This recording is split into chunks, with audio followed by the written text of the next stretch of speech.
ඔන්න අපි ආව ඉතින් දැන් ගොඩබිමට මේ තින බෝටුවක් මේ බෝටුවත් ඉතින් ඔය වෙලදම් බෝටුව තමයි ඉතින් ඔය වලින් තමයි පටවගෙන ඇවිල්ලා අපේ නැව්වලට කැම જાති බීම જાති සර જાති හැම දෙයක්ම ඉතින් විකුණන්නේ මෙයාලා තමයි. ඉතින් ළඟට ගිහලා තියෙන හින්දා ගානත් පොඩ වැඩි ඉතින්. එහෙම දේවලුත් තියෙනවා. සාමාන්‍යයෙන් අපි ගොඩ යනකොට ඒ කියන්නේ ෂෝ ලිව් යනකොට අපි ඉමිග්‍රේෂන් ක්ලියර් වෙලා ඒ තියෙන ප්‍රොසීජර් ටිකක් තියෙනවා. නමුත් මේ පෝට් එකේ එහෙම දෙයක් නැහැ.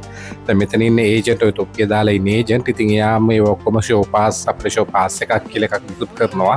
ඒක තියෙන්න ඕනේ. ඉතින් එයාම තමයි අපිට ඩ්‍රයිවර් කෙනෙක් ක්ලාස්ටික් කරලා ඒවටික ඔක්කොම මැරේජ් කරලා තිබ්බේ අපිට තිබ්බේ ෂෝ පාස් ටික අරගෙන මෙයාගෙම තමයි අපිට සල්ලි මාරු කරගන්න වෙන්නේ. ඉතින් අපිට එළියට ගිහලා සල්ලි මාරු කරගන්න අවස්ථාවක් උනේ නැහැ. ඉතින් එයා පොඩි කමිස් එකක් තියාගෙන තමයි අපිට ඔය සල්ලි ටික මාරු කරලා දුන්නේ.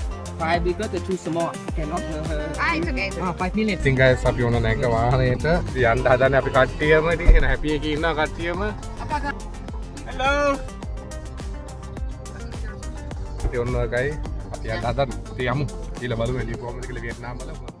ඉතින් මේ ගමන සඳහා අපිට ලබා දුන්න රිදුරු මහත්තයා තමයි මෙයා. ඉතින් අර ඒජන්ට් තමයි අපිට යාව ලබා දුන්නේ. $70ක් වගේ මුදලකට තමයි අපි දවසට මේ වාහනේ අරගත්තේ රෙන්ට් එකට.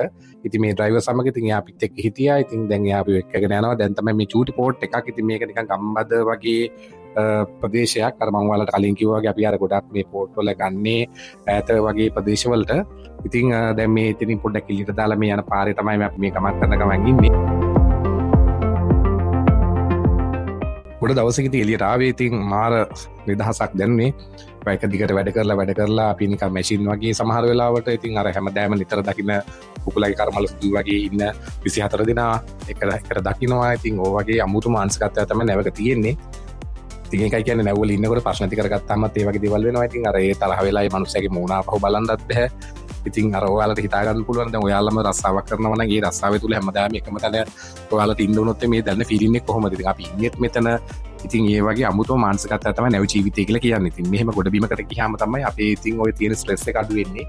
ඉතින් ඒකයි අර MLC ඒ කතන්දර ඔය වලින් හැම රෙගුලේෂන් එකක්ම ඇවිල්ලා තියෙන්නේ. සාමාන්‍ය සීමන් කෙනෙක් වුණාම ගොඩබිමකට ගිහිල්ලා එන්න ඕනේ. ඒක තමයි රූල් එක. ඒවා කම්පැනි වලින් ඒක අරේන්ජ් කරන්න ඕනේ. සමහර වෙලාවට තියෙන සමහර පෝට් වල එළියට යන්න බැරි අවස්ථාවල්. ඉතින් අපි විනාඩි 45ක් විතර එක දිගටම ගමන් කරා. දැන් ඉතින් ඔන්න සිටි එකට ආවා. මේ තමයි අපි යන්න shopping mall එක. ඉතින් ඊතුරු වීඩියෝ එක බලන්න නම් ඊළඟ එපිසෝඩ් එක බලන්න වෙනවා. මොකද මේ මගේ වියට්නාම් ගමන ටිකක් දිග වැඩි. ඉතින් තව ගොඩක් දේවල් තියෙනවා. අපි ඊළඟ එපිසෝඩ් එකේ හම්බෙමු. සියලු දෙනාටම ජය වේවා.